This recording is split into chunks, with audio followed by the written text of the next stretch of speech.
Welcome back to how Scientology is still ruining my family after 70 years. We're at the part of the story where we have my mother, a fanatical advocate for what she believes to be the right thing, which is fighting mental health, fighting psychiatrists, fighting pharmaceutical drugging, antidepressants, all that stuff. You have my older brother who had his entire Scientology education and then went on to be a computer tech genius, yet at 19, unalived himself in a very dramatic fashion on a major Scientology religious holiday.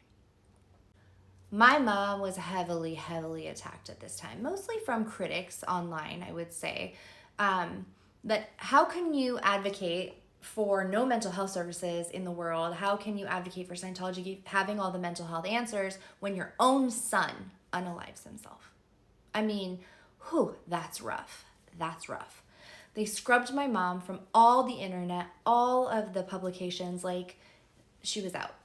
Which I think was a blessing in disguise because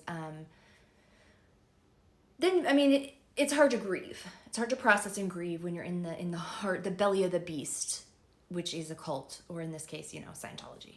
They're always telling you how to feel, how to be, what's acceptable. So getting the boot is not always the worst thing. Now, she didn't get the boot from Scientology, but she was no longer a public advocate for CCHR, Citizens Commission on Human Rights. It is a front group of Scientology. It is funded by Scientology for their propaganda and message.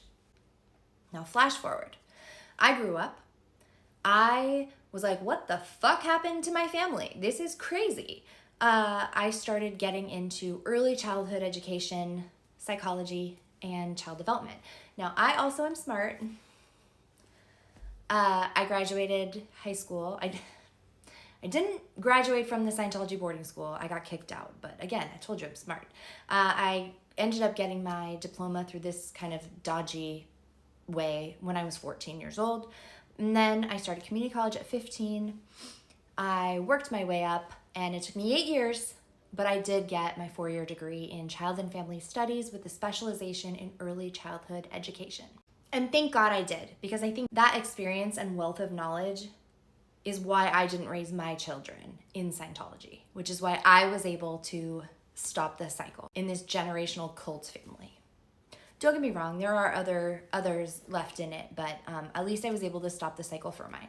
So the story of my brother's passing and the controversy and all that, it had huge ripple effects throughout the Scientology community, because remember, he was a genius, right? He was a shining poster child of what you can be when you raise your children completely in Scientology. When you give them up to this education, they can end up like Philip Gale, a child prodigy genius, taking over the world, writing the internet, and then boom, he unalives himself in a very public way.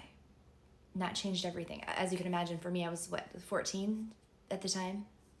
Something like that. And it was awful. Anyway, I'm so sorry. This is about the part where I feel like apologizing. I'm sorry, this is such a fucked up story. I'm sorry this was my life, my childhood, my existence. I apologize sincerely. Okay, so we're caught up to speed. Right. Then I started opening my big fat mouth on the internet, and Scientology didn't like it. They don't want me telling my brother's story. They don't want me telling my story. They don't want me talking at all. And I'll show you what I'm up against.